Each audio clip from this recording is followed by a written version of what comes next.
for whoever, I don't know. Hi, everyone. So I'm not going to repeat myself, but I will give a couple of quick updates. So, because a lot of you are in the class that I have at 8 a.m. too, but so the syllabus has been adjusted. I'll share my screen with you so you can see it. Hold, please. There's Kim, yay.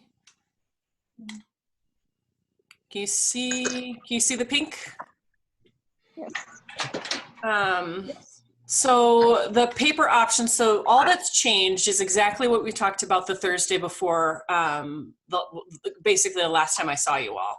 So you can either continue to write a paper, which I'm saying I recommend for folks if they want to go to grad school, but given that things are bananas, if you don't want to turn this into a paper, I completely understand, because it's hard for me to sit down and read something. And I'm like a professional reader. I read as my job, right? So if writing a paper is not going to be your forte this semester, that is totally fine. You can just do a presentation. And by presentation, I mean showing up to a Zoom call like what we're doing right now and presenting what you would have written in your paper. So that's totally fine. It's just really just being present and I mean, the bottom line for us, was talking to my department chair about this a couple of days ago, and I'm like, Kyle, I just do not want to be outrageous with my demands on these students. Like, I'm not interested in stressing everybody out. I'm interested in, did they learn theory? Well, yes, okay, they learned some theory and we're done. We can check the box and move on, right? That said, I don't want to not meet and I don't want to not see you guys for the rest of the semester. So what we're going to do, I think, is just try to do our best. And if you feel up to the challenge of writing a paper, I will absolutely log on and meet with you and go over your paper with you. But if you decide like it's just not in you, you just want to do a presentation, or you'd rather do a presentation anyway, which is totally fine, you can do that. It's essentially just presenting what you would have written in a paper. And you can do a PowerPoint and share your screen with us, or you can just wing it, whatever you want to do. You can create a TikTok video about theory, whatever floats your boat. The other option is an infographic. So if you're creative, you can just go that route as well. So the rubrics and everything are up there for you to see how everything is going to be graded. There's a typo I'm noticing here. It says 60 points here for some reason. I don't know why that's there. Sorry. So if you have questions while I'm teaching, what we did in the first class is you can just type it in the chat, and I'll pay attention to what's popping up on the chat, since a lot of you are muted.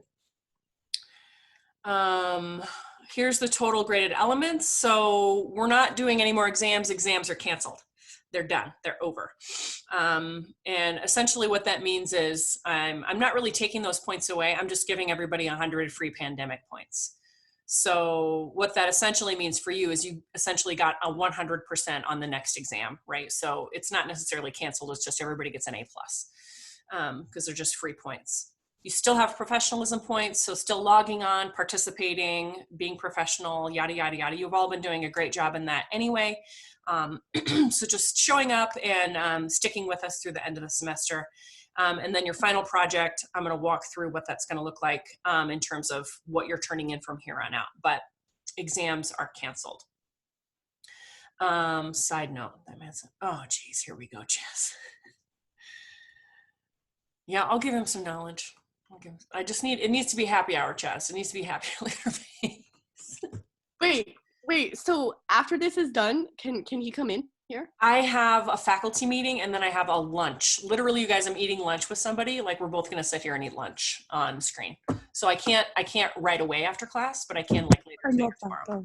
Okay, yeah, because I won't be here tomorrow, but if you have time today, that would be really greatly appreciated, because he needs to hear something from Nami, who's way more educated on things. Yep. Got it. We have the opportunity to change somebody's life here. Just to put it all out there. Life and not your cousin. Those are the options. What we doing? I love it. All right, 1, 2, 3, 4, 5, 6, 7. Okay, sweet. We're all here except Kyle, who's never here. I love it. Any questions about those requirements? When you say wing it, or not the requirements, but when you said wing it, what are you talking about? Like just not have anything written down?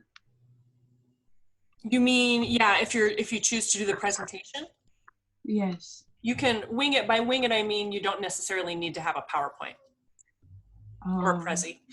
If you're a good, TED Talk giver, like Marissa had a TED Talk this morning in sex trafficking, you can just talk. You don't have to have a PowerPoint. I do want to see an outline, but Yeah. Will you have a place for us to turn that in, like on Canvas? Or yeah, I Do you think want there's to, a like, final hold up? project link. It would probably just go there. Yeah. Yeah. So whether it's an infographic or a paper or a PowerPoint or a Prezi or an outline, there will be a place you can just put it in under final project. Perfect. Okay, so here's what we're doing today. Who's drawing on my screen? Can you draw on my screen? Anthony, did you just draw on my screen? That was me. I'm sorry. I didn't know I could do that. How can you do that? I knew I So- could, but I didn't. All right. There and now was I'm a being little- attacked. There was a little pencil, and I clicked it, and it gives me pen, highlighter, color, and eraser. So Right now I'm here, gonna erase it. annotate. Maybe that's Yeah. for like, hey, I have a question about this. That's so Oh cool. Guys, this is so cool. Welcome to the future, Henderson. Who's drawing on my shit? Look at this. Wait, That's take crazy. it off. Undo. Okay, that's hilarious.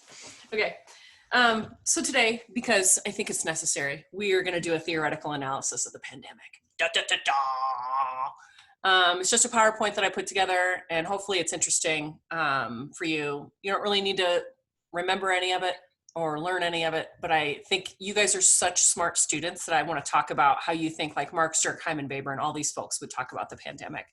And it'll help us process it, I think.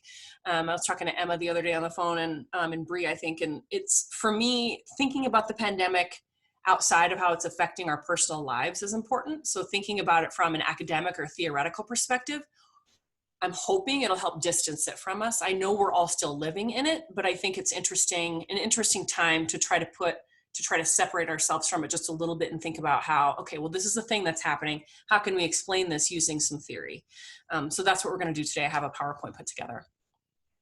On Tuesday, is Emma down here for everybody? No? Down here. Emma is going to give a presentation on Dorothy Smith. So that's in conjunction with chapter 10 of the book. So be ready for that. She's got a few slides put together, a video, and we're going to do breakout rooms for that too. So a little, or not, depending on how many people are here. We might split you up into smaller groups, or we might just all stay in one room. Adeline, you're here twice. Look at this. What's happening?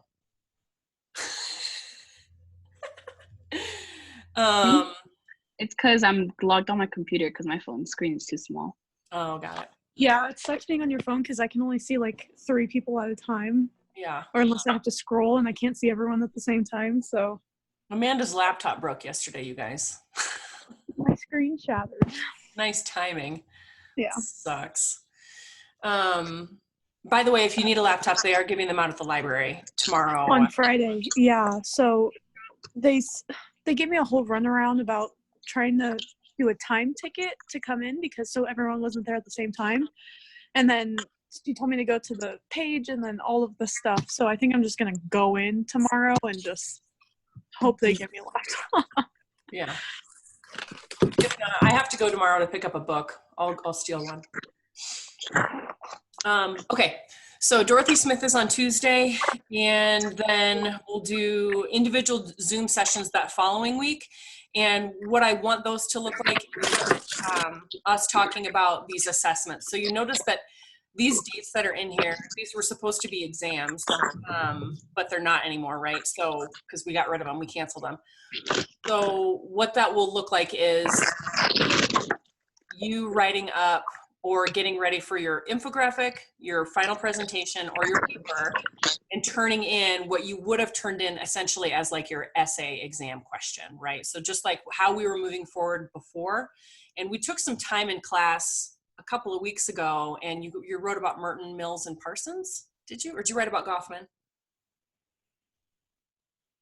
I think Hochschild. Anyway, You'll just be turning those in. So, and that can look like a paper, it can look like a discussion between us, or it can look like a PowerPoint, it can look like the start of an infographic. It's just called an assessment because it's generic on purpose. It's whatever you decide to do moving forward. How are we going to finish up and get the rest of these points for you, right? So, and that will go into and count for your final project. So essentially they're like rough drafts of your final project is what that's going to look like. And we'll do individual Zoom sessions. So I'll send you a Zoom meeting invite and we'll have those one-on-one sessions and we'll go through what you prepare or what you're planning on doing for your final project. Are there questions about that? Doesn't look like it. Okay. I cut Baudrillard. Oh, Sorry, are you're gonna assign us times again? Okay, perfect. yep. During class time, because I know you guys probably have other things going on. But yeah, I'll assign those to you individually. And if we don't need to meet, like if you just send me a draft and you've got your, that part of your paper written up where you've analyzed Goffman and Hochschild and Smith, and I say, yep, it's good, looks good, then we don't need to meet. So if you've already got some of that written or you've been working on it, like I told you to a couple weeks ago, then we don't need to meet and we'll give that class time up to somebody else. So after that, Jaleesa, did you have a question? No. Oh, okay. Yeah, thank you. Chaz has a question. Marissa. Oh my God, does he even know? Okay. All right. So then the last couple theorists we're going to learn, because I don't think you can get a sociology degree without having learned Foucault and Bourdieu and Collins. Those are the three we're going to learn for that next section. And then we'll do that third assessment. I wanted to check in with you about Twitter. So I know that when we last left off in class on Thursday, most of you had created a Twitter account. Some of you have been engaging a little bit. I think Rogelio, I think Marissa, I think that's it. Yeah, is that it? Parsons and Foucault. So I don't want to force this, but I think there's potential for it to be really fun. So what are your thoughts? I was just waiting. Rogelio. Go ahead. Okay, am I going or who's going? You go. Okay, so I just have a question. So like, do you want us to like make basically a post during our class time, or would it be outside the class time, or when do you expect for us to be engaging with that Twitter account? You guys tell me. I mean, Rogelio, you logged on because you're Parsons, right? Yeah. And you made a post and I saw it and I just, replied to it. What do you think seems reasonable? I mean, it's so weird because you sort of want something like this to be organic and you want it to sort of explode on its own and not force it. At 9 a.m. you must have a Twitter post. So I don't know. Some of these things don't apply to everyone. Kind of not everyone could have something to say about whatever thing we're discussing. So it's kind of hard. Who are you, Merton? Mm-hmm. Yeah. Not necessarily for me, but I just know you can't apply every theorist to every single thing going on in life. Just you wait and see. Maybe after today's PowerPoint, you will all feel very inspired. We'll see. So I was just waiting for spring break to end before engaging, if I'm going to be honest. Yeah, that's fine. And today we're going to talk about the theorists from 351. So if you have a love affair with Gilman or you really love Marx and you want to talk about Marx, you can pick one of those. I'm going to go through how they would just analyze all of this stuff. But I do not want this to be required. I want it to be organic, and I don't necessarily want to assign it to you all. I'd like to just see where it goes. Maybe after today's lecture, you'll feel inspired. I don't know. If it dies, it dies. Yeah? Yeah. Okay. That's going to be counted for participation points. So let's say that you get sick or you are locked in your cousin's mom's house or something and you're buried under a bunch of boxes like Chaz is currently. I think it's a good way to still stay engaged if you aren't able to log on and come to class. So we'll make that an option. So just know that it's there if you want to participate in it, and you can choose theorists from 351 as well. Does that sound okay? Okay. I think that's it. Any questions about the updates to the syllabus? All right, it's up there on Canvas. All right, let's talk about this pandemic, folks. Here we go. Never thought I'd give a lecture on this. All right, so can everybody see the screen? Okay, so you don't necessarily need to write this down. I love teaching you all, and I want this momentum to keep going, and I want to stay engaged, and frankly, this gives me something to look forward to. So I wanted to talk about the theorists from all of the classes that we've covered so far. So you'll notice that Smith is not on there, and Foucault is not on there, and Baudrillard is not on there. I cut Baudrillard altogether.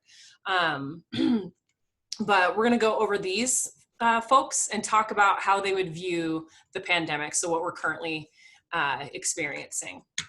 So let's hop in real quick, if you don't mind. And what do you think, which concepts of Marx's do you think would be relevant to talking about what we're experiencing right now? I'll give you some time to, oh, Anthony is locked on, he's ready. Yeah, so the amount of people who kind of flip the script from going like how these people who are doing low skill jobs and all that, how they are like not as important as like the people like the CEOs, and then how like that totally changed now because now they're seeing that these people who are doing these low paying jobs are the ones that are like holding us together. So the proletariats are now essential. They're incredibly vital. Yeah. I saw a tweet that said, isn't it funny how these people, these pillars of society, these people that now are out of a job and society's crumbling are the ones who always got paid the least. It's like, we don't see a problem there. Ezra, you're going to say something? Oh, I can't hear you. You're not muted. That's weird. I think Ezra said burn the government. That's bizarre. So this happened earlier in my 8 o'clock class. What did Ashley have to do? Logged on with her. She had to go into settings. Settings for your speaker? Or your You have to like allow access to the microphone or something like that. Try that. Hold please. Okay, anybody else want to hop in? So I heard proletariats and I heard bourgeoisie and I heard a little bit about status, which is more modern conflict theory. But can you hear me now? Yes. Yeah. Okay. So we're seeing the beginnings of class consciousness as well, because you're seeing a lot, especially with like tenants and stuff, who are starting to do like rent boycotts, or basically tenants in buildings have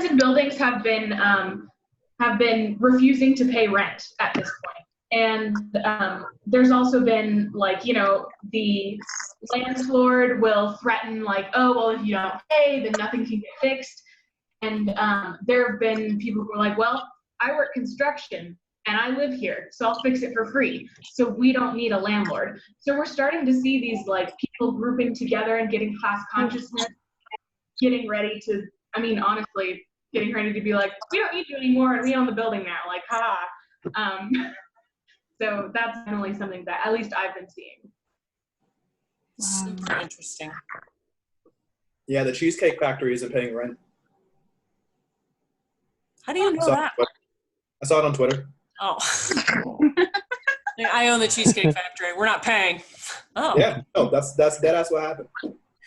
And then I guess like where like maybe like the false consciousness thing is also like, you know, like people are obviously realizing that, you know, they are the backbone of like, you know, this economy. But like my question is like, what if when we go back to normal after this pandemic, is there still gonna be like advocacy on part of these folks to like be like, hey, we want an increase in jobs or we want more benefits, or is that false consciousness still gonna be placed on them after this? It's a good question. I think that we will never go back to the way it was before. I don't think that's possible. It's just such an interesting historical combination of events. It's a pandemic and a depression, but it's different from a depression because it's created by something completely different than the Great Depression was created by, right? The precipitating forces are completely different.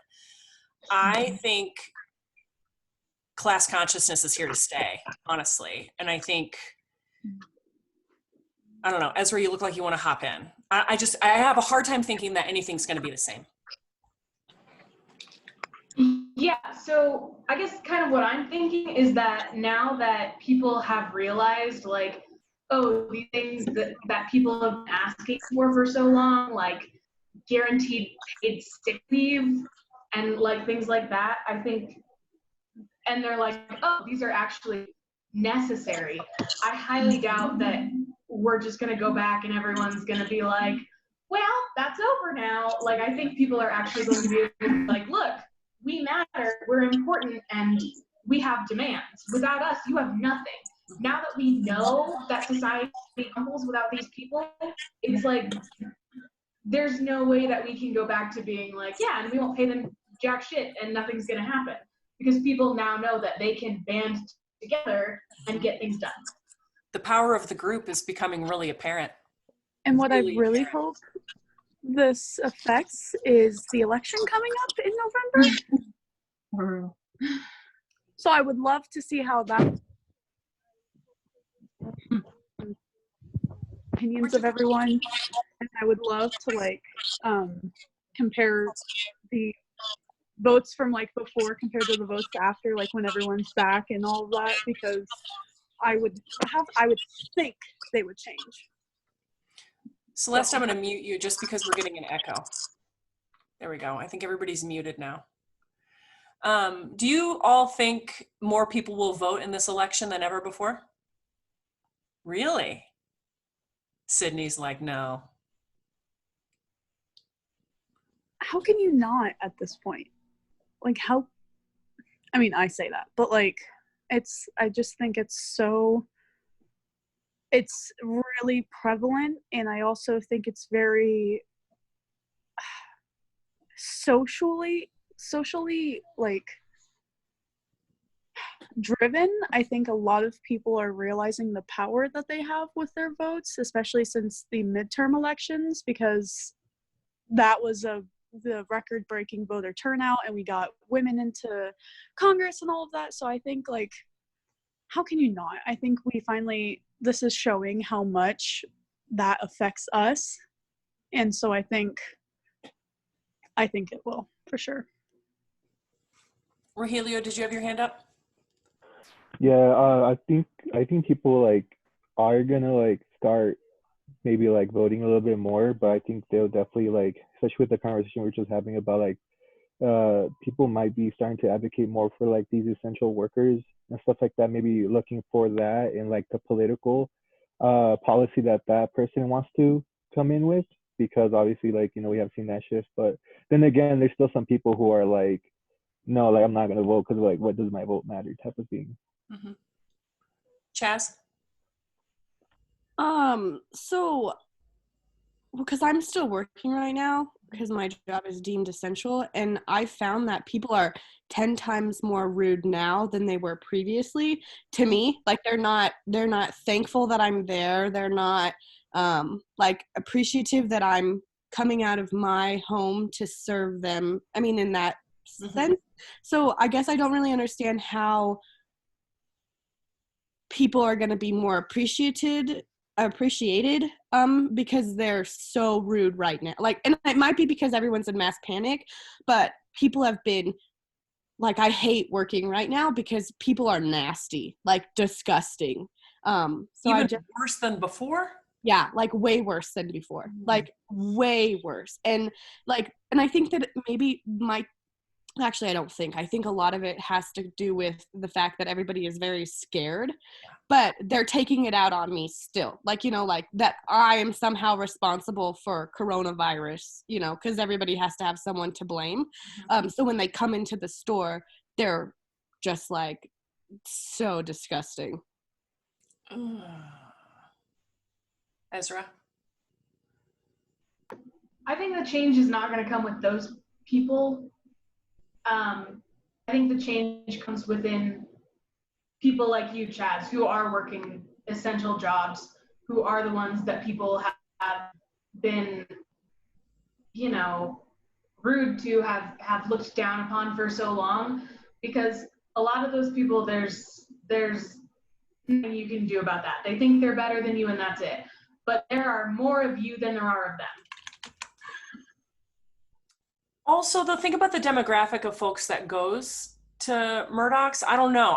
I haven't done a study of who, you know, frequents that store, but my guess is those folks might be experiencing false consciousness. I mean, there are absolutely folks, and false consciousness, just to be fair, not in the sense that Marx wrote about it, but in the sense that people are just like, what the fuck's the problem? Nothing's going to happen. Nothing bad's going to happen. Why are we so fucking worried right now? Right? I think in that sense, I don't know, Chaz, you're the one that works there.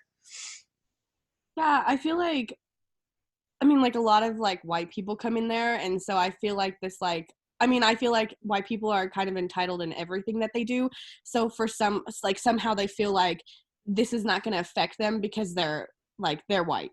If that makes any sense at all. Like, oh, I can go do whatever I want to do because this won't affect me because I have power in the color of my skin. I get some of that vibe from the people that do come in, especially like teenagers and kids my own age. But I also wanted to pose the question of like, are people who are at my level or like working, like the working class, do they have as much power as people who are above that? Like, I mean, like in the sense of now, if like we're going to see change, and so then you have all these people, but don't you like working class, have they not tried to get these things passed previously? According to Marx, you do. The proletariats have to overthrow the bourgeoisie, according to Marx. So I've joked my entire career, look at Anthony in his robe. I've joked my entire career like, wow, Marx, you really were, nope, it's not happening. But like Celeste just said in the chat, crisis might spark change, or at least some type of change. People are much more aware. And it's like The Matrix, which is an old shitty movie if you haven't seen it, but you take the blue pill or the red pill, you can't go back. Like, we all are so aware of a lot of things now because it's directly affecting all of us. Like, it's not discriminating. It's not just poor folks who are getting this disease. It's not just old folks. It's in Colorado, it's across the age spectrum, right? So it's not discriminating, which means we're all at risk. And I think part of that white privilege that walks into Murdoch's to buy dog food or whatever it might be, they're pissed because they've never had to fucking feel scared. Never. So that's why they're being bigger assholes. That's just my guess. It's interesting because I have like these white moms who will come in purely just to like clothes shop.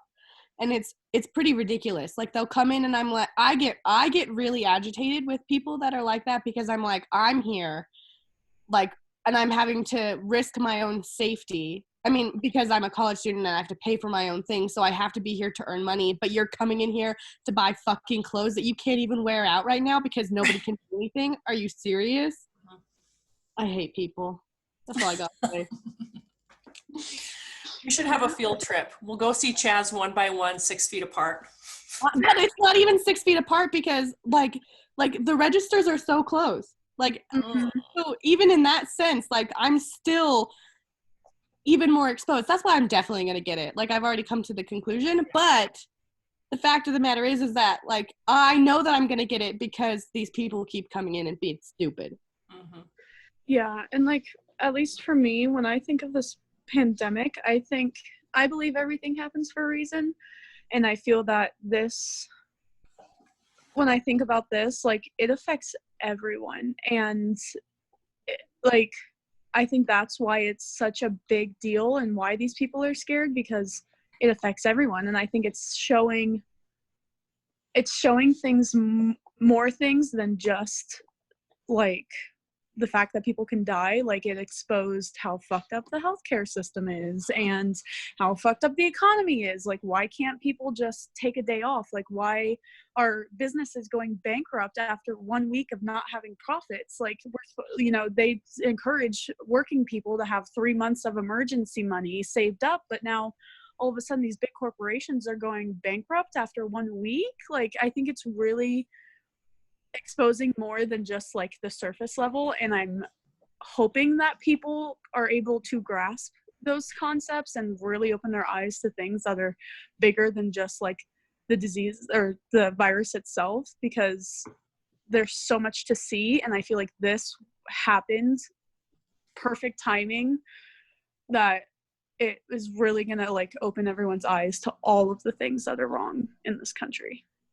Well, in the world.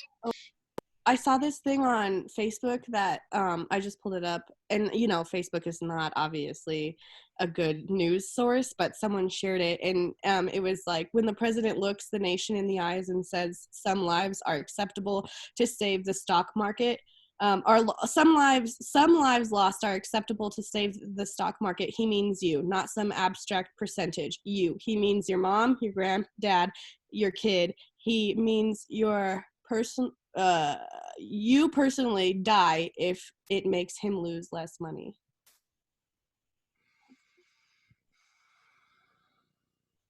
Let me just leave that there and mute myself here. Mic drop, mute myself. Any other aspects that you see here on this PowerPoint slide that you think are relevant to talk about the pandemic? I have alienation, I have conflict in society over scarce resources. I think that one is pretty obvious.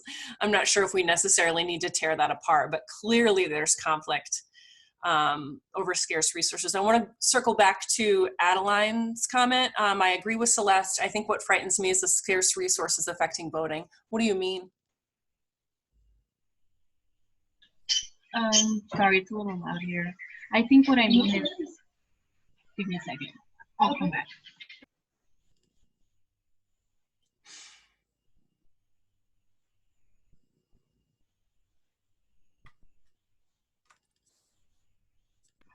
Sorry, there's just lots of people in my house.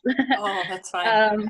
I think what I mean is, ahorita, is that, so I think when like everything goes back to like, in the sense of like going back to work or going back to the grocery stores, or, just going out and about with like quote unquote your regular day, I think that I think people are going to be more focused on like working, since a lot of people aren't working anymore, or they're going to try to like, just do their regular things, go back to the gym, do all of this. But I think that like with work, it's going to be like really complicated when people go back to work, because people are going to be just so focused doing that. Yeah. But I think even with like, doing like the mail votes, or just going, like, I don't think people are going to want to like stand and wait to vote. Instead, they're going to be focused more on like the things that they missed out during the pandemic. Basic needs, right? So Maslow's hierarchy of needs is what I'm hearing. So on the basic level is survival, and that's where we are right now. We don't have enough brain power to think, to go out and think about our other higher level needs, because our basic needs aren't even being met. Like, we need food, we need shelter, we need safety and security and health. And thinking about voting, that's not one of those basic needs. However, I do think the timing of all of this is important. And there's absolutely potential that this is far enough in advance of the election that A, it's not too far away, people will remember it. And B, it will affect them in such a detrimental way between now and November that, there's still plenty of time left for their worlds to get turned upside down to the point where they're like, listen, I know my vote might actually count this time. I think we should move to everybody in every state is allowed to mail in their ballot, every single person, just as a way to curb, because November's the beginning of the next flu season, and the next, when sickness and illness start spreading really quickly. So I think that would be a huge move on behalf of the leadership to say, everybody's getting a mail-in ballot, every single person. That might be one way to think about that, but you're absolutely right. Like, if you don't have your basic needs met and you're living, now you're in poverty or you went bankrupt, and you how the hell can you even think about voting? Chaz, do you have your hand up? Yeah, I was just gonna ask a question, and it might be a little off topic, but do you think that everything that's happening right now is gonna make, well, because like we already see such a high addiction in cell phones and things like that, do you think that first of all it will rise, and then second of all people could potentially become more lazy when it comes to life after? That's a great question. I don't know.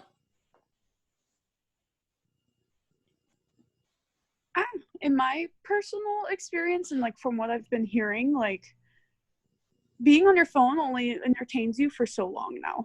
You know, like the posts only get like there aren't so many new posts after a while, and you've played all the games that you could play, you've watched all the series you cared to watch, and then like for me, like I've been craving going outside.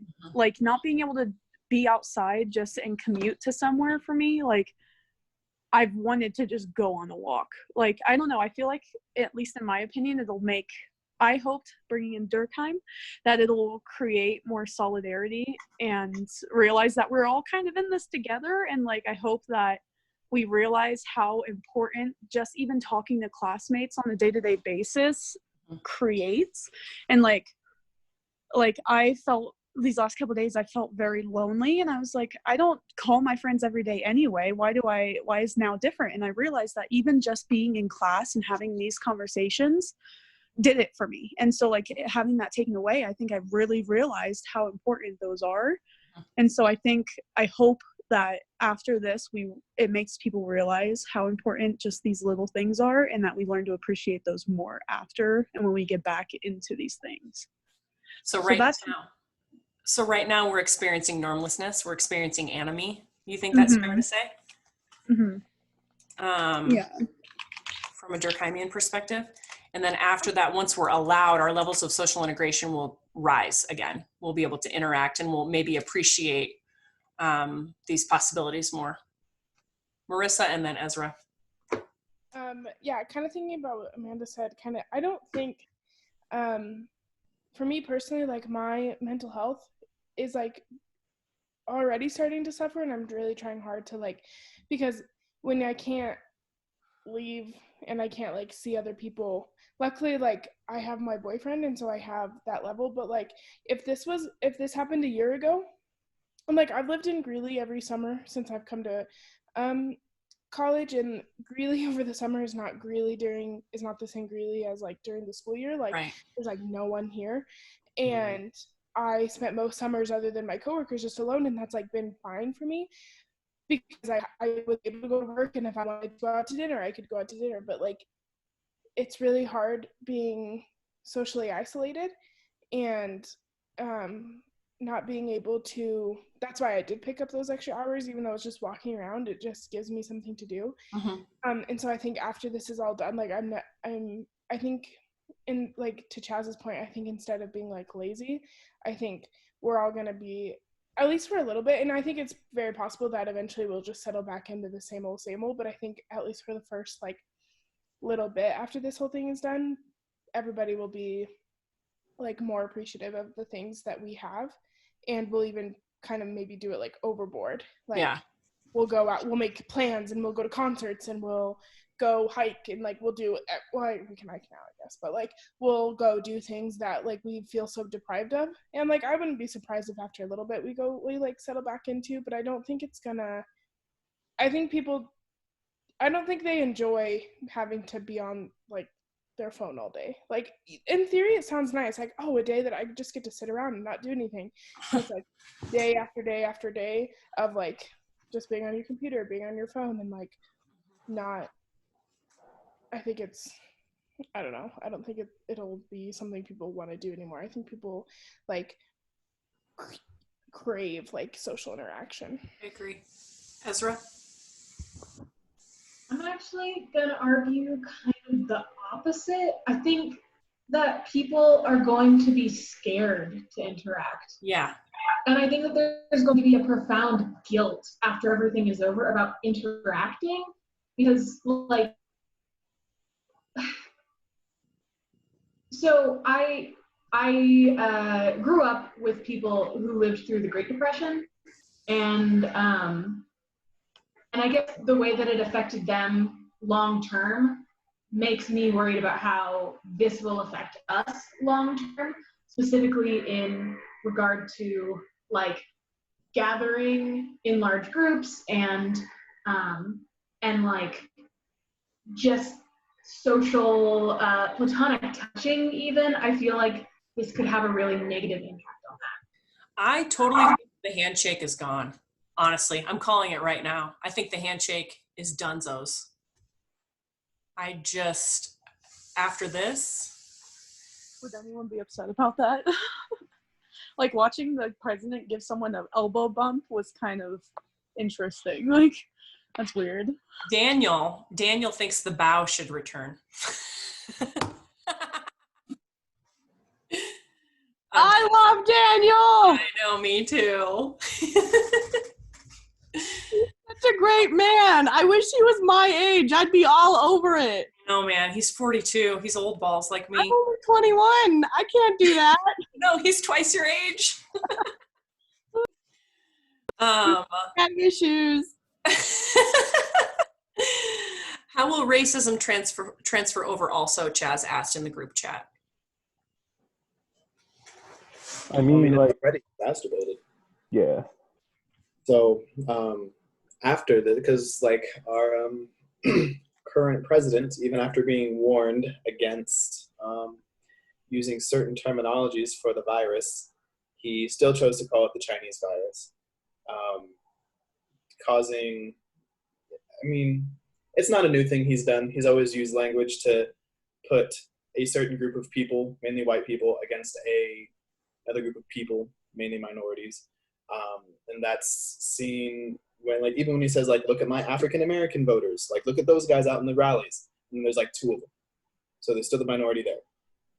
He does it when he talks about criminals coming in from other countries. He talks about it when it's cited in the El Paso shooters manifesto. Mm-hmm. And then now he's doing it here. So racism after this, at least towards certain groups, is going to be a lot more. However, I wouldn't be surprised if I saw an increase in racism across the board. Mm-hmm. But yeah, that's kind of where I was thinking that. Mm-hmm. And even then, it's just like we have already seen like maybe some attacks that, you know, have been given out to like the Asian communities that, you know, are here, especially here in Greeley. There's definitely like a lot of like phobia around that, with them like being like, they feel like some sort of responsible, like they feel like there's a need to apologize for like what's going on with that for sure. And even then, so it's kind of like with like the veal, and more so just like maybe like, and then this is just like theorizing, they maybe already see like themselves how like white America sees them at this moment, especially with the virus.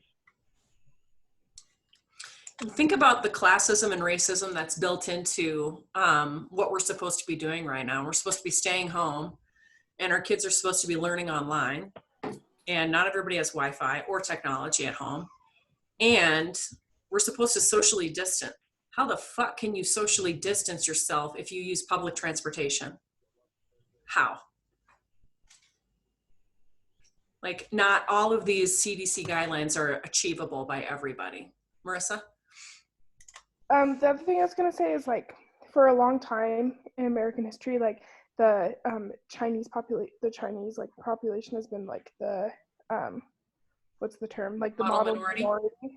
And so I'm wondering, like, now that the script is kind of changing, you know, for a long time, like before this happened, like it was like the Latinx populations being like specifically like from Mexico being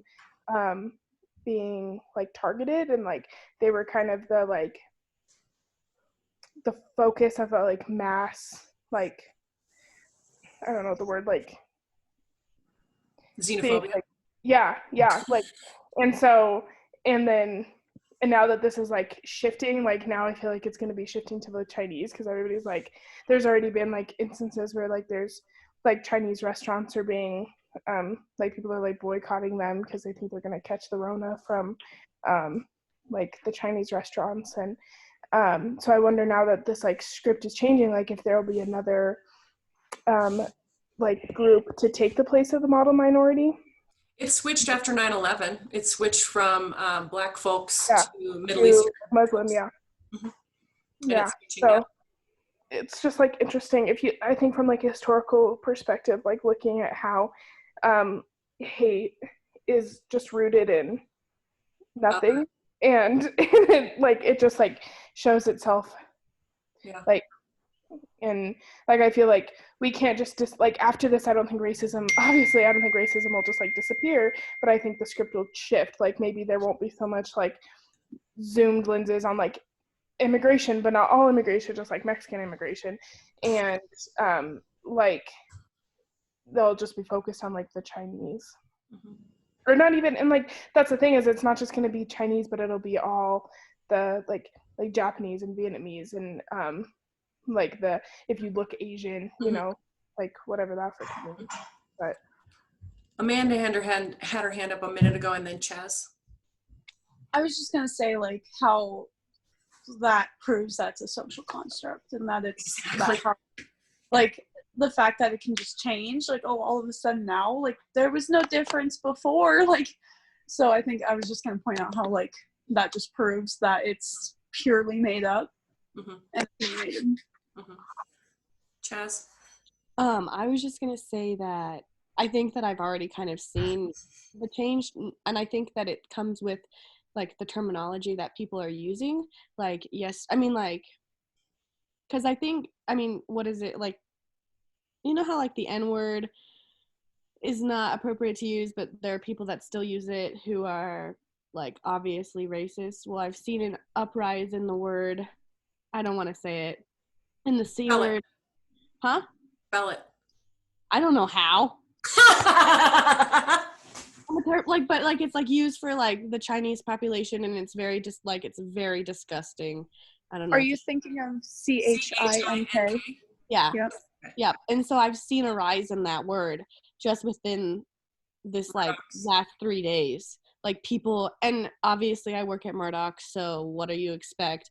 But I've heard people, and because I hadn't really heard the terminology or like the words used a lot previously, like I knew that they were still around, but it wasn't as popular as like people that I know who have used the N-word. But I feel like now that word is going up as well in that, which I find interesting. It's bananas. So we're probably going to see, a switch in that script, like you guys are mentioning, and maybe Du Bois won't be quite as applicable. I still think so, just because of the inherent racism, classism in the CDC guidelines. Like folks who are living in areas where there's a lot of density, it typically are folks of color, and the fact that we're expecting them to socially distance is absurd in so many ways. Ezra and then Amanda. So another thing racially that I think that we should consider, so my partner is a teacher and works with ELL kids, and because everybody is at home now, and some of them are trying to learn online, but not everybody can. I guess my concern is that, you know, when kids go home for like summer break, they kind of regress. Oh yeah, like slide. And so I think that smaller version of that is probably happening right now. And so a lot of these kids who have been trying to learn English, who have been targeted because they're not white and they don't speak the language and all of this stuff, I think that that's going to negatively impact them even more now, like because their education is being affected. Does that make sense? Totally makes sense. Yeah. Celeste?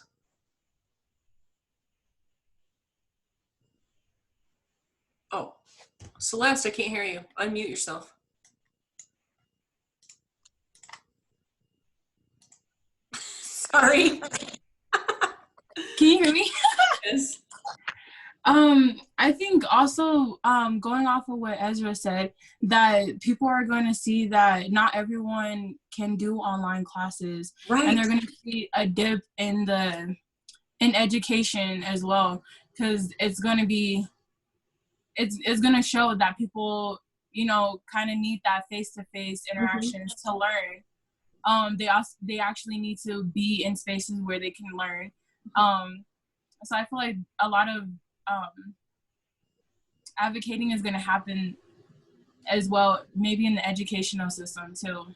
Maybe this is the time that they can reconstruct the educational system as well, because they're going to see how trash it is, especially in DPS, how trash it is, and they can like start finding new ways to teach children in like the right way, Yeah, I think it's going to be a spark for change for a lot of those good conversations, hopefully. Rogelio had his hand up, and then I think Amanda had something. Yeah, so I heard from like a professor that before even like having the option to like transferring it online, that it was either going to be moved to like online how it is now, or it was either going to be moved to like a pass or fail system. A what system? Pass or fail system. Oh shit. At this level, at the college level, or? Yeah, like instead of like, because like from what this professor told me, it was either going to be like how the online structure is right now, where it's like you still resume like normally, I guess, or even the second option was going to be like a pass or fail type of like system, where it was either you just get passed or you get failed. Wow, that's bananas. And I was just like, if we ended up going that route, that would create so much anxiety for students. Oh my God. Yeah. God, I hope not. Amanda? So when we were talking about Du Bois, the color line came into mind. Just the fact that like, if you look more of what the stereotypical Asian features look like, you're obviously going to be more vulnerable to those types of racist and hurtful comments and actions, for sure. And so I also think, like I said, I hope this sparks more change than just the healthcare system, and I hope that people kind of rethink, like what they were saying, how important face-to-face interaction is for folks and students. Yeah. That's obviously my number one preference, and that's how I learn. And so I think people really realize that like, just because we have online classes doesn't mean that should be all we have. Right. Like, yeah. Yeah. I'm just thankful that you all are in this. Like, you're showing up. We're still having incredible discussion. And I just hope to God that we can keep the momentum going. I don't know if I announced this earlier in this class, but in my 8 a.m. class, we're going to wear Halloween costumes on Tuesday. So where's Emma at? There's Emma. Emma, so just be ready. You're going to be lecturing to a bunch of idiots in Halloween costumes on Tuesday. I will wear my Harry Potter robe, so I will lecture in a costume. Which costume do you have? I have a Harry Potter robe. Yes. I haven't decided. I have a whole closet full of Halloween costumes, so maybe I'll just pick a different one for every day of lecture from here on out. Can we wear masks or no masks? I think masks would be hilarious. Yeah. I have a lot of masks, so that's why. And also useful, I think. I mean, given the state of things right now. Can this class get in on that too? Yeah, let's do Halloween costumes, I think. Let's do it. Why not? All right, cool. So other theorists that I have are Gilman. I'm not sure why, but I also have Parsons. Oh, Marissa's got something to say about Gilman. Here we go. So I was kicked out of the Double Zeta house, and I didn't want to move to Junction, and so I'm temporarily living with my boyfriend, which has been really great. Like I mentioned, I have some sort of social interaction, but his job is deemed essential. And so he goes to work every day like normal. And I'm starting to feel the pressure. I'm like, I sit here all day, like yes, I'm doing school and stuff, but I'm like starting to feel like the societal pressure that I need to like clean the apartment, and I need to like do the dishes, and I need to make sure that I have like dinner cooked when he gets home. And like it's really terrible. And like I'm like have this like cognitive dissonance that I'm like, I appreciate that he's still working and he's like putting himself at risk doing this, and that I am not. And so maybe like I should be willing to do those things, but then on the other end I'm like, no, I don't want to do that. Like, it's really hard. And like, he's not any part of it. He's not the one like, hey, you need to make sure dinner's cooked or whatever. But I feel like this pressure to, because he is the one out working, and he gets up at normal time, like 6 a.m. and he goes to work, and I just sit here, and most mornings I sleep until like 10:30, and then I get up and I just watch some Netflix, and like I'm not really do my homework while sitting on the couch while like Netflix is playing in the background. And so I feel like if I notice that like something needs cleaned, that I should be the one cleaning it, or like I need to be knowing like what I'm gonna cook for dinner. And it's just like, it's really hard. And I like the like I said, the cardinal distance between like the traditional like roles that I don't want to do that, but also I feel like it's kind of like the right thing to do, just like out of courtesy. Like it's just the courteous thing to do, and I would hope that if the role was reversed, he would do the same. But then part of me thinking, I'm like, maybe he wouldn't, because he doesn't feel those pressures. No, so it's like, no. My research would suggest he doesn't feel those pressures. Amanda? Yeah. So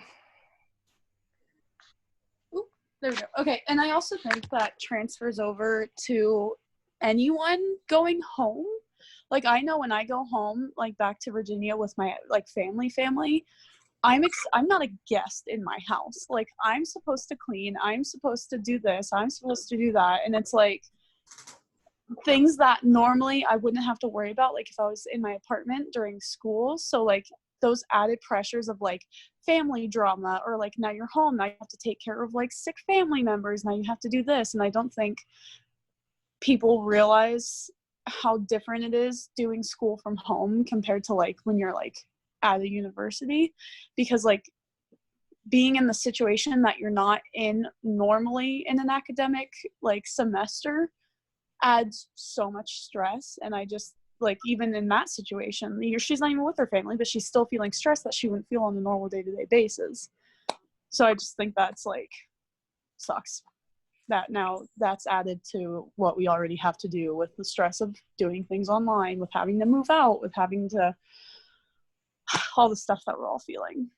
Imagine thinking about the yellow wallpaper and that particular writing where she writes about just like literally losing her mind. Think about how relevant that is. And honestly, like if you decided like a bunch of proletariats, like we're not doing this anymore, Angie, we're not logging on, we're not doing class, I'd probably have a mental breakdown. I'd be like, what do you mean? We can't talk? We can't, what?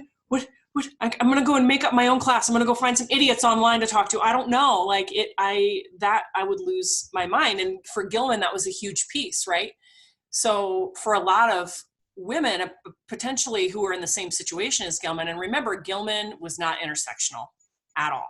She wrote about the white woman's experience, juggling being home and not wanting to be home, but also wanting to work and have intellectual stimulation. So being at home in a place where my kids are like running around, they're having cereal right now, like trying to be a mom to them and make sure they're not regressing and they're still learning something and not killing each other and bleeding out. But then also like I get a headache thinking about not being intellectually stimulated, right? And this is essentially what Gilman was writing about, right? The yellow wallpaper, like I'm going to lose my mind unless I have some stimulation. And I think the corset still applies too, because there's guilt associated with just sitting around and not working out and not staying in shape and not, you've seen the memes floating around that talk about how, well, in about 8 weeks, we're going to know what everybody's real hair color is and what their nails look like, right? But Celeste, I noticed you still got good nails. I don't know where you got those, on the black market or something. I'm not sure. Chaz. I got them done before the quarantine. Nice. Yeah. But those pressures are still there to look good, to do things for your kids, and to like not lose your mind and write a book about yellow wallpaper. Again, though, extremely one-sided, like not intersectional at all, which is Gilman's biggest downfall. Chaz? I've also found it interesting because like I feel like family ties has gone up a little bit. And what I've seen is like everybody, like there's pressure to hang out with your family more. And then it poses the question of like, well, like what if you don't have a family? You know what I mean? Like, so then or your family's unsafe. Exactly. And so, and because I'm seeing it everywhere. I mean, like, people have gone home, like they're hanging out with their parents more, like these kinds of things. So then I think that poses like a different perspective as well. Maybe not. Yeah, I totally agree. All right, we've got just a few minutes left. Which theorists do you want to make sure we talk about? We've got Zimmel, we've got Mead, Goffman, Hochschild. Where the hell's Parsons? I didn't put Parsons on here. What's wrong with me? Which one do you want to talk about?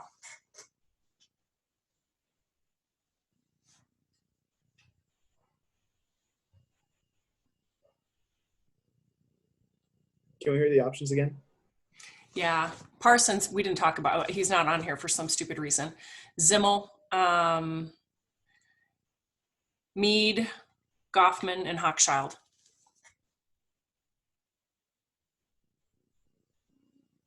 I think we should do Mead.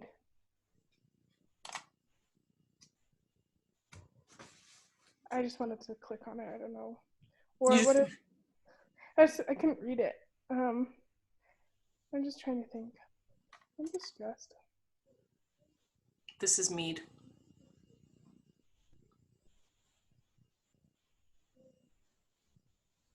There's also this guy, which I think is super fascinating because he's pretty relevant. These are our backstages that we're participating in class with today. Bye, Adeline. Oh, talk about family conflict. She can't hear us. It sucks. Corey, you want to come say hi? Come here. This is my backstage right here. Hi. What's up? You remember me? You remember Chaz from earlier? She was in the class earlier. Remember you met Amanda yesterday? Remember? Hi, Cora. Is that it? Cora, I really like your PJs. They look really comfortable. You like her hair? What is this? Yeah, I love it. I just woke up. Is it crazy hair day in your house? Crazy. Don't worry, I looked like that at this 8 a.m. too. She had pigtails yesterday. Yeah, they were adorable. Cora, how's homeschool going? You learning anything? No. What's your favorite part of homeschool? I don't have to wake up early. I don't have to wake up early. Is that it? Hey, yeah. We do. How old are you, Cora? 7. Whoa, do you like being 7 or do you wish you were 8? I wish I was 8. When are you going to be 8? 2 weeks. Happy early birthday. Wait, no, it's like... Well, it's like a week and a half. Yeah. And she wants to go to the zoo and meet some lions. So I think we really need to start watching that stupid tiger show on Netflix. Right, Cora? We're going to have to go to the zoo after, everything calms down. I know. Okay. I'll paint a line on my face. Would that be cool? I could do that for you. We're birthday buddies. We're both April babies. I'm gonna get the lions. She's gonna go get the lions to show you. No, can't lions. My lions Oh. are downstairs. Okay, I love you. Ezra says, I think we could see the increase in emotional labor. Yeah, when I was listening to Chaz talk about her job, I was like, God, Hochschild, all day long. And I think for me too, I think there's a little bit of it because I could just be an asshole and be like, listen, dickheads, this is all going online and I don't care. We're not meeting, just turn the shit in and I'm done. But I care too much. Okay, show them your lions. Wow, what are their names? The lions that me and Kim both got. Leo and Simba. My lions are downstairs. Okay, what are their names? I don't know. Oh, whoops, he's got a headache now. It's Right. Leo and Simba. Hers from yesterday are Leo and Simba. Yeah, Amanda was there when we got them. So talking about how you were just saying you could just be like, fuck you guys, do what you want, I don't care. In one of my criminal justice classes, she basically kept the exact same syllabus, but just moved it online, and it's really hard. Yeah. And we have a group presentation and an individual presentation, and not really sure how those are supposed to work. And she just basically she was like, we're not going to do Zoom. You guys are just going to do discussion posts and turn stuff in and that's it. And she also has like a discussion board where we can like go ask questions about the class. And I very like respectfully posted on there. I was like, is there any way that we could consider like restructuring the syllabus? Like, it's very stressful already, and like I can't even move out of the Delta Zeta house now because like we left for spring break not knowing that we wouldn't be able to get back in, and now we're not allowed back in. So I don't have any of my belongings. I'm stuck at my boyfriend's house with like, I'm not stuck here, or I mean I kind of am. It's like I'm very grateful, but it's like I don't have any of my belongings, and it's just very stressful when like it's just like not everything is like the same compatibility online as it is like, or in person as it is online, or online as it is in person. And so I very respectfully like post on the page, like, is there any way that we could reconsider like doing this, or like maybe like not doing 2 presentations, because I don't really know how I'm supposed to do a group presentation like when I can't even like really meet or talk with my group. It's all like online, and it's just very stressful. And she basically was like, no, I don't want to do the work for that. Like, that's a lot more work on my end. And I was like, okay, like that's fair. But it's just really hard when it's like, it's already a stressful situation. And like, I'm just grateful that I have 2 classes with you, Dr. Henderson, who you're being very like gracious about our stress levels when not everybody, and Bales is too, but yeah, she's great. Like, it's just very stressful when professors are like putting the burden on us, you know? And like I said yesterday, Dr. Leek teaches this class online, and so he's literally just made it to an online class, which again is not the same as in person. And so it was just like as far as I know, he didn't really change it at all to like accommodate for the fact that we weren't online class. So that just kind of sucks. Well, and I mean, less work for him, I guess, but it just kind of sucks. I mean, in my opinion. yeah, I don't know. You all mean a lot to me, and I get so much out of teaching and so much out of hearing from you and listening to you. And I'm not just kissing your ass. I would be so sad if we couldn't meet online. I would I hate teaching online, hate it. So I look forward to these times. But I also understand too, like everybody has their own coping skills, right? So you're seeing these coping skills come out with folks who are just reacting to this in different ways. And some people are rising to the challenge, I think, and putting in a ton more work. But to me, it's worth it. And other people are just like, no, I can't. And to be fair, like I don't have a very good plan in place if I get sick. Like if I get this disease, I guess I'll still try to log on. I don't know. Like I don't have a plan because I'm just trying to think positive and like, okay, it'll be fine. I'll make it work. My plan for you, if you all get this stupid illness, is like you've got different modalities, different ways to participate, different ways to like still watch the lectures and stay engaged. But I really don't have a plan for me. And professors who are moving completely online, I think that's the safest plan. But what do you do? It's hard, you know, it sucks. All right, folks, I think we are out of time. So Halloween costumes on Tuesday. Read over Dorothy Smith. Emma's gonna talk to us about Dorothy Smith. There's a video and an activity. And then after that, we'll have individual Zoom meetings. So between now and then, be thinking about which modality you want to choose to present your final project.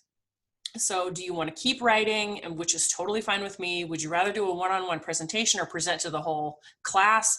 Either one is fine with me. Or would you rather have me help walk you through how to make an infographic? Or if you have another idea. So just be thinking about that. And if we need to meet one-on-one, we will. If not, and you just want to send me a draft of your paper, that's totally fine too. Amanda? So if we are doing like a presentation, are we presenting on all of the people? And if so, like, do we get, I don't think it'll take like a whole class time, but like are we gonna like assign times to present as well? Yeah, that's a great question. So typically, I mean, we didn't have a presentation scheduled for this class, so it's hard for me to answer that question on the fly, but Yeah. Usually presentations for class are about 10 to 15 minutes, right? Sure. So maybe what I'm just I'll trying to do think is, like if I have to like rubric this and like, or not rubric, but like outline this, like should I try to time it? Should I? so maybe let's think about doing it this way. So if you have a PowerPoint presentation, you have all of them in there. Okay. Maybe what I'll do, just so it's not incredibly redundant, because a lot of you are Mhm. doing sex trafficking as your topic, Yeah. I'll let you present on these two theorists, but you will have done the work on all of them, right? Mhm. So I'll see all of that work in your outline or in your PowerPoint or wherever, but you only have to present on a couple. Just love that. otherwise we're sitting here like listening to people talk about Parsons and sex trafficking for like 2 hours, Yeah. right? Yeah. So That's what I was thinking. Like we're just gonna hear a lot of the same stuff. yeah. So how about that? Does that sound okay? So you'll still do the outline and have all the information there, even if it's just bullet points for all of them. And some of you Mhm. have theory passes, so not all of them, and then you'll just present on a couple, divvy it up. Does that sound okay? It's a thumb. Cool. Other questions? All right, folks. Halloween costumes, get ready. Chaz, I can't wait to see your cow costume. Oh, I was gonna wear my sexy nun costume actually. Oh, okay. All right. Maybe I'll do a mixture of both. I think we could just space them out like the rest of the semester. I think we've got enough time. We could have Halloween costumes every day from here until forever. Or I could just come like this because I am a joke, so. Oh, God. All right, you guys, I love you. Stay healthy, and I'll see you next week. Let me know if you actually want to do that conference call with my friend. Oh, okay, I will. I've got a faculty meeting. I'll text you. Okay, sounds good. Okay, bye. Okay, bye, party people.